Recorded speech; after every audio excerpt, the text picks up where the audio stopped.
Bagaimana sesama seharusnya dikasihi? Dulu dikatakan, kamu seharusnya mengasihi temanmu dan membenci musuhmu.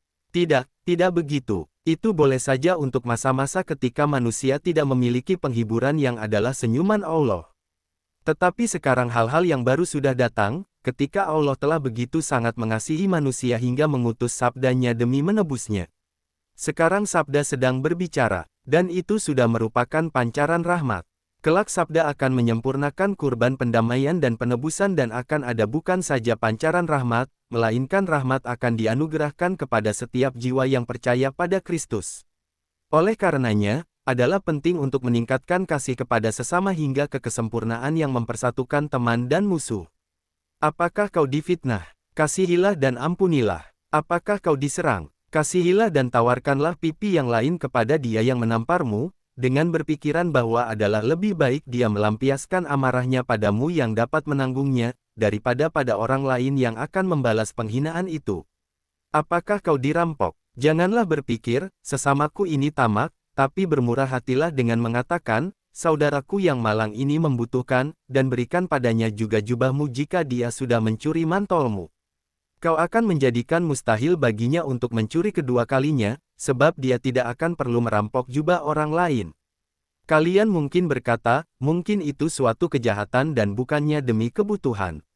Baiklah, berikan saja, Allah akan mengganjarimu untuk itu dan orang yang jahat itu akan membayar untuk itu.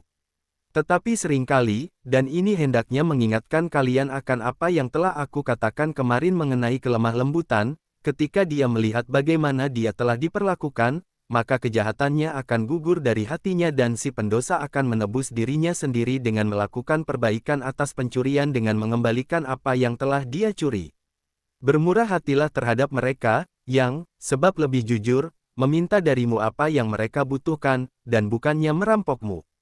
Jika yang kaya sungguh miskin dalam roh, seperti yang aku jelaskan kemarin, maka tidak akan ada jurang sosial yang menyakitkan, penyebab dari begitu banyak malapetaka manusia dan di luar manusia. Selalu pikirkan, andai aku yang membutuhkan, bagaimanakah perasaanku jika orang menolak memberikan pertolongan padaku? Dan perbuatlah sesuai jawaban dari egomu. Perbuatlah pada yang lain apa yang kau ingin diperbuat padamu dan janganlah perbuat pada yang lain apa yang kau tidak ingin diperbuat padamu. Pepatah kuno mengatakan, mata ganti mata, gigi ganti gigi, yang adalah bukan salah satu dari ke-10 perintah, tetapi ditambahkan sebab manusia, tanpa rahmat, adalah binatang buas begitu rupa hingga dia hanya mengerti balas dendam. Hukum lama telah dibatalkan, sungguh telah dibatalkan oleh perkataan yang baru, kasihilah dia yang membencimu, berdoalah bagi dia yang menganiayamu, benarkanlah dia yang memfitnahmu, berkatilah dia yang mengutukmu, tolonglah dia yang mencelakaimu, bersikaplah damai tenang dalam menghadapi orang-orang yang suka bertengkar, bersikaplah mengalah dalam menghadapi orang-orang yang suka membuat masalah, dengan rela hati menolong mereka yang meminta pertolonganmu tanpa mempraktekkan riba, janganlah mengkritik, janganlah menghakimi. Kamu tidak tahu alasan khusus tertentu di balik perbuatan orang. Bermurah hatilah dan berbelas kasihanlah dalam segala pertolongan. Semakin banyak kamu memberi semakin banyak yang akan diberikan kepadamu dan suatu takaran yang baik, yang dipadatkan, yang digoncang dan yang tumpah keluar akan dicurahkan oleh Allah ke atas pangkuan Dia yang telah bermurah hati. Allah tidak akan memberimu hanya seturut apa yang telah kau berikan, melainkan Ia akan memberimu terlebih banyak lagi. Berupayalah untuk mengasihi dan dikasihi. Pertengkaran terlalu mahal harganya dibandingkan penyelesaian secara damai dan suatu rahmat yang baik adalah bagai madu, yang rasanya bertahan untuk jangka waktu yang lama pada lidah orang. Kasihi teman dan musuh, untuk menjadi seperti Bapamu, yang mengizinkan hujan turun atas orang yang baik dan yang jahat dan membiarkan matahari menyinari orang yang benar dan yang tidak benar dan akan menganugerahi matahari dan embun abadi, dan api neraka dan hujan batu es, ketika yang baik akan dipilih, bagai gandum-gandum pilihan, di antara berkas-berkas panenan. Tidaklah cukup mengasihi mereka yang mengasihimu dan dari siapa kamu mengharapkan balasan. Itu bukan kebaikan, itu kegembiraan dan juga secara alamiah orang-orang jujur dapat melakukannya. Juga para pemungut cukai dan orang-orang bukan Yahudi melakukannya. Tapi kamu harus mengasihi seturut Allah dan demi hormat kepada Allah, yang adalah pencipta juga dari mereka yang adalah musuh-musuhmu atau yang tidak terlalu suka padamu. Aku menghendaki kesempurnaan kasih dalam dirimu karenanya aku katakan, jadilah sempurna seperti Bapamu, yang ada di surga, sempurna.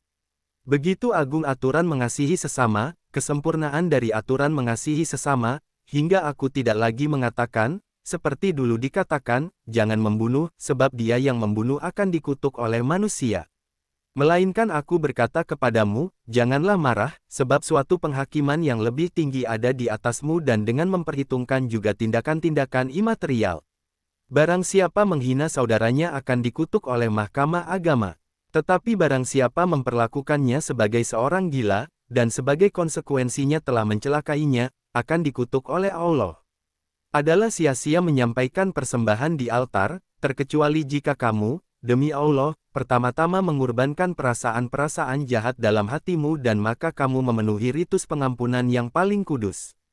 Oleh karenanya, ketika kau hendak menyampaikan suatu persembahan kepada Allah dan kau ingat bahwa kau telah berbuat salah terhadap saudaramu dan kau bersungut-sungut karena suatu kesalahannya, tinggalkanlah persembahanmu di depan altar, buatlah terlebih dahulu kurban kebanggaan dirimu, dengan berdamai kembali dengan saudaramu, dan lalu datang ke altar dan hanya sesudah itulah kurbanmu akan menjadi kudus.